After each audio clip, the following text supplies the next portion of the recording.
So,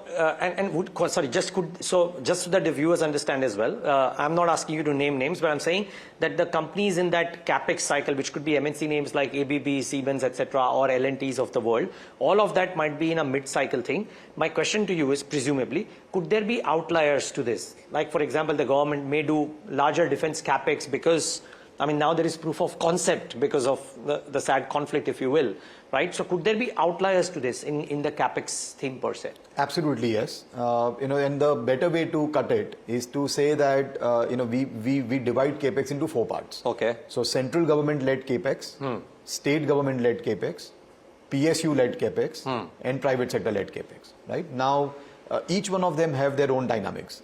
So we think that the state government Capex is going to shrink the most. Okay. So any sector which is linked to, or companies that are linked to catering to the state Capex, and this is primarily water, irrigation, power distribution, metro rail, and state highways. So these are the top 5 categories where the state government spends its money. So if you are a company catering to that side of the Capex, you are going to be the most hit. Okay. Right. If you are catering to the central government Capex, and central government spends most of its money on highways, railways, and defense.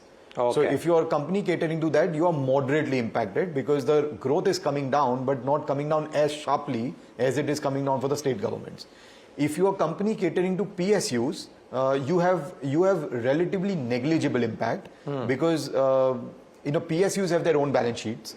They don't have to rely on government budgets for them to make their Capex decisions. So they will continue to spend what they were already spending. So there are no breaks to their overall Capex. So you're actually quite well positioned.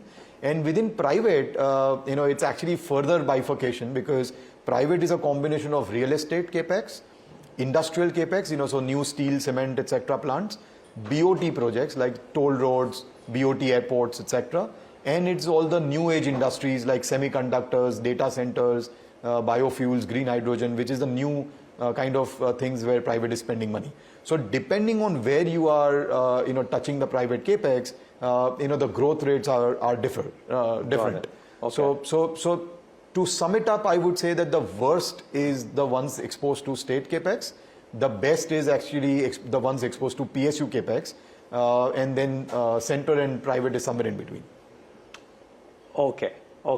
So, and just to rewind the 2 questions, the PSU Capex beneficiaries, you reckon there the upcycle might still be there, so the valuation multiples might still stay high if they are high already. That's right. So, so relatively clearly you can say one versus the other, but wearing my strategy hat on, I would say that the whole sector will underperform in comparison to something else. Got it. One last question there.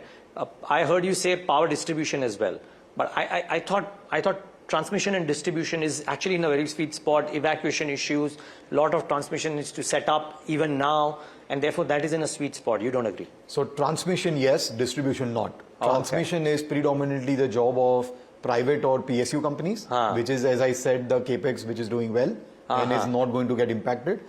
Power distribution is a domain of state governments. Okay. Primarily, there are literally some licenses that you can count on your fingers where distribution is done by the private sector, but by and large, power distribution is a state government domain and which will get impacted. So cables, transformers, etc., all of which are in the transmission space might still continue to do okay because they'll get orders. Correct. Okay, perfect. Now, where your strategy at is and I'll have a final question on the report because the 9 structural drivers for India is great, right? But just one more thing. So now, wearing your strategy hat, we've discussed Capex, you are anti-consensus there. Where is it that you're constructive? So we are constructive on anything which is a rate-sensitive sector because, as we discussed, is there a need to stimulate growth in India? Yes. Can you stimulate growth through fiscal measures? Tough, because as we discussed, government budgeted tax revenues, etc., may be a tad bit disappointing, and that disappointment will get covered up with RBI, etc., excess dividends. So fiscal, I think, the government will just be able to balance its budget the way they have estimated. But we think that there is a lot of room to stimulate through monetary measures. There are plenty of tools available, in terms of more rate cuts, more liquidity, fewer regulations, etc. And the government will want to use it. And in this case, RBI will want to use it. So we do think that monetary stimulus is the way to go. And as a result, any sector that benefits on the back of accommodative or a loose monetary policy is therefore what we like, and that includes rate-sensitive sectors like financials, real estate, REITs, autos, internet. So this is something that we like. And given that I'm generally cautious on markets or not that upbeat on markets right now, we are therefore also positioned in defensive sectors because if the market corrects, these are sectors that will not fall as much. So that includes things like telecom, hospitals, domestic pharma companies. Those are more defensive-oriented sectors, which is where we will be overweight as well. Not staples, not consumer staples. Okay, not consumer staples, which is interesting. I mean, obviously, we might have one or two ideas on a bottom-up basis on stocks that we like. But if I were to generalize the staples as a sector, we still think that the growth is going to be weaker or muted growth. For the valuations that it still trades as a sector, 45 times, we are not yet excited. Got it. My final question, Amish, and that ties in with two-part question rolled into one. It ties in with the report that you guys have written about nice structural growth drivers and how longer-term India is great, right? So some reference of that and tying that in with what is it that changes your view? Is it a time correction? Does it, if the Nifty doesn't do anything for 6 months, broader markets kind of stay stable, does that therefore bake in the valuation discount that India should get, and therefore do you turn constructive? Is it better earnings growth which surprises you, which seems to be the obvious answer, but is that or is there something else? So Neeraj, let me put it like this, right? If I were to purely put this in the form of arithmetic, so markets, as we know, is EPS multiplied by valuation multiple, right? And and therefore it's also about the time frame of your investment.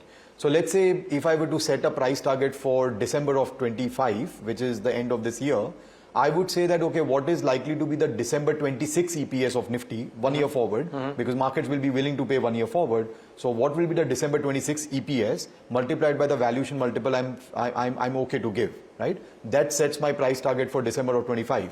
But now if I were to say that I want to set a price target for December of 26, then I'm saying that, okay, what will be the EPS of December 27 and multiplied by the P multiple, So this therefore, first of all, becomes a question of your time horizon of investment, right? The longer you want to stay put in the market, obviously, given the fact that India is a structural growth market, so earnings will keep on compounding. And if earnings keeps compounding, markets will also keep compounding. So once we have established that, the markets will keep compounding, but my entry point decides that despite that compounding, how much return will I make? Agreed. Right? So given the valuations that we already are, if you, let's assume that if you're an investor who wants to stay invested for 18 months, you should be expecting 8% CAGR returns, purely on the back of that math. If you are an investor who's invested for the next 7 months, you should be expecting 1% return, right? Because that is how the math works. So basically the way we have formed our views is that for December of 25, our Nifty target is 25,000, right? And in August, August of last year, so August of 24, we went bearish on markets because markets were at 26,500. Right. So they were already higher than my fair price, and they were higher 16 months in advance because we are in August 24 and I expect it to be at 25 by the end of December 25, right? So because we were already higher, we went bearish. And that is the time when we had that conversation in February. But over a period of time, from August of 24, the markets came down to 22,000. Which is when you turn constructive. So because the markets came to 22,000, we said, this is now a 14% upside to our price target. So we turned bullish.